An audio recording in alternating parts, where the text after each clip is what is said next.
Hi, welcome everyone to the next episode of the browser MMO game that we're building.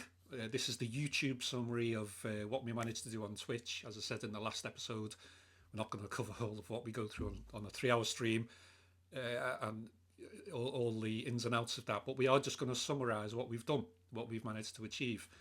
And as you can see, I've ran a git status here with the changes we made from last time. Plus, you'll remember from the last video that although the scripts ran, the tests failed. So I had to make some changes, and that was because of introducing new data into the seeder file. Well, I managed to fix that. We basically tidied up the seeder file a bit, and we put one or two or more fields in the factories and in the migration files so that it accommodated the new location details like the latitude, the longitude, and so on. And then also, in fact, I'll bring this up. The resources were fine. I had to put a name on the resource because up to now we haven't used one. We were just using to check whether it could be mined or not. So we put a name on the resource, we put a name on the station, and we put a name on the club. And so we have the locations here that are pulled in, and a location might contain a station and it might contain one or more clubs. Now, so that's just in case a club shares a location. So that's it. That fixed that problem, and the test passed. So then we went on to the next stage, which was, so we were looking at in a few videos ago, we were looking at how a drone can create a trip, which is basically planning to go from one station to another. So what we decided to do in this one is the idea of getting a static item, so that's an item that's sat at a location, to be able to be picked up by the drone. So could an item be picked up by a drone? So that test was, let's see, that would have been the active item store. Yeah. So the rationale behind this was active item. So it's a static item when it's sat at a location, but it becomes an active item once it's associated with a drone. So the using the cruddy mentality again, the idea was that we are creating an active item. Now, we're not actually creating the item. The item as a model exists already in the database. What we're doing is we're changing the state of an item to make it active by associating it to a drone. And so the pseudo name for that, so that we can keep it as a separate entity but the same data, was to call it an active item. So in effect, what we're saying is we're testing that we create an active item. So for that reason, we created a test, was to check that a static item can be attached to a drone to become an active item. We created the static item just as a normal item at the location. We made sure that the location was the same as the drone. We have to check at some point. I've put some to-dos here to check that it can't be attached to a drone if it's not at the same location. So that's a to-do test that I've put in there. So we've checked that it has to be at the same location. And then this gets sent up to the routes web. So then in routes web, we have active items post. We get the drone, we get the item, and we update the details of drone ID and user ID. And then we return the drone to, we return the view to the drone show. I'm sorry I'm hesitating. I've just realised something that I haven't done right, and the tests won't have picked it up. But I've just realised that as part of this update, I need to set the location of the item to null, because now that it's part of the drone, it's now that it's part of a drone, it doesn't belong to a location. But I haven't tested for that, and I haven't changed that. So that is interesting. Let me just check on here. So I'm checking that the drone has an item of 1, whereas before it didn't have any items. So what I'm going to do here in anticipation, no, I'll tell you what, I'll leave it till the next one. But I do need to do a test at the end that expects the location to have no items where it had one. So it's taken me to say this now live on this YouTube video to realize that. So anyway, but that's the main rationale behind this test, that a static item can effectively be converted to an active item by posting it to the active item store endpoint and changing the status or changing the association from a location to a drone. So that was the active item state what we added. Let's see, what else did we do? We also have this idea of a current trip. So let me just close some of these down. I can close him down. So a current trip. So a pending trip can be made into a current trip. Now, from a few videos ago, we learned that the pending trip is when the user can set the destination of the drone and set that as ready to go. The drone doesn't actually go because you can set the destination but leave it on hold for whatever reason until a suitable resource comes in that you want to carry, or until you decided what you want to do. So that then becomes a pending trip. It's a trip where the details are set, but it's not actually happened. So what we needed was the option to make it into a current trip. In other words, that we actually tell the drone go, and the drone starts to travel to the location that you've sent. So we created a test to do that. We created the drone. We created the trip that had been set.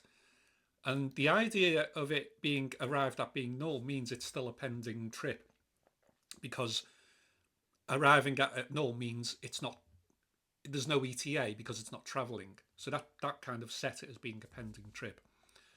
And so the idea was that it gets sent and then we confirm that is the case. Now I've got to, this again is another to do. So I've got the first bit working.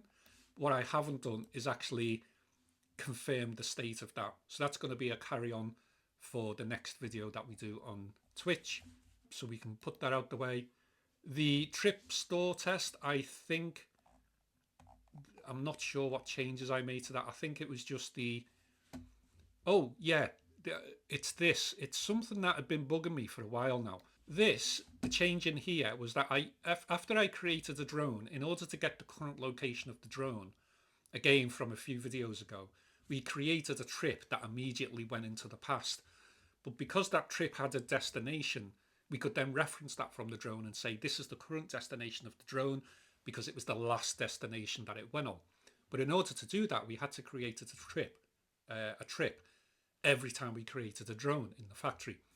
So to get around that, we managed to find this nice little shortcut, which basically says when you create the drone, just create the trip then. It's as simple as that. And this way, you can just not have to do a separate kind of create method. It's all part of the one. Now, in actual fact, I'm looking at this, but there's actually even a better shortcut than that.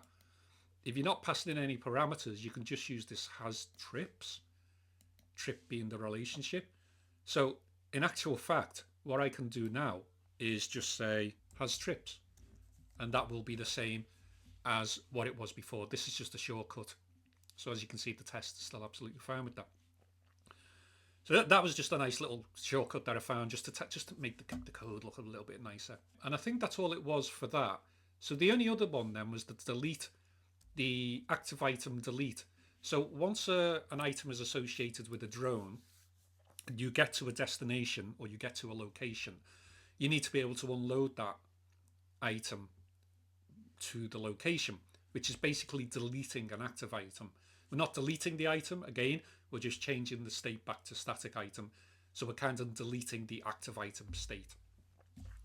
So I created another class called active item, which is basically, to all intents and purposes, it shares the same table as the item class, use items, and it just has some slightly different required relationships on the model. So this test creates the active item associated with a drone and user, and by following this endpoint and deleting it using the delete endpoint, what we're able to do is determine that the drone afterwards had no items associated with it, which meant the item successfully had been offloaded off the drone. What we could do in here is actually put an expectation API test to test that the location did get the drone. So that's maybe a to-do on there as well. Now this test is, remember, we can offload an item anywhere, any location, but you only get the points that the item rewards you with if you drop it off at the final destination of where the item's intended to go, which is pre-built into the item. So what we've done is we've created another test to check that the active item can be unloaded at the intended destination. So again, we've set the active item to be at the to ID of the drone, so that we know it's at the place, so that we know that the drone is now at the same place where the item is intended to be in order to get the reward. So then when we run the same endpoint again, what we're checking again is that the drone has no items, which is fine because we know that was the case on the previous one. However, what we're now checking now with the expectation API is that the user now has the new value of points. So the user started off with 0 points. So now we're saying that the user should have the amount of points that the active item actually had in it at the beginning, and that they have been added to the user. So in this way, we know that the user has been rewarded with the points if the item is dropped off at the intended destination, not just dropped off at any location. So that's it. That's basically all the tests that we did. As I say, part of that was creating some more new pseudo models. There was a few just like nice tidy ups with the factories here that have just helped a little bit. And generally speaking, it was just an improvement, and it finalized all the console commands as well, because we had that second console command that we wanted to create, or we wanted to finalize, which was the static item generator. And by creating the endpoints with items, checking with that the location could accommodate more static items based on the platforms. So if a station has 2 platforms, then it can have up to 2 static items generated waiting to be picked up. If it has 7, as in the case of Southport, which I've put in as 7 platforms, then it can have up to 7 static items. So just to kind of visualize that. So on the dev environment, rather than the testing environment, we'll run the migrate fresh seed. So let's get all the data into the database. That's fine. So what we'll do now is run the store static item script.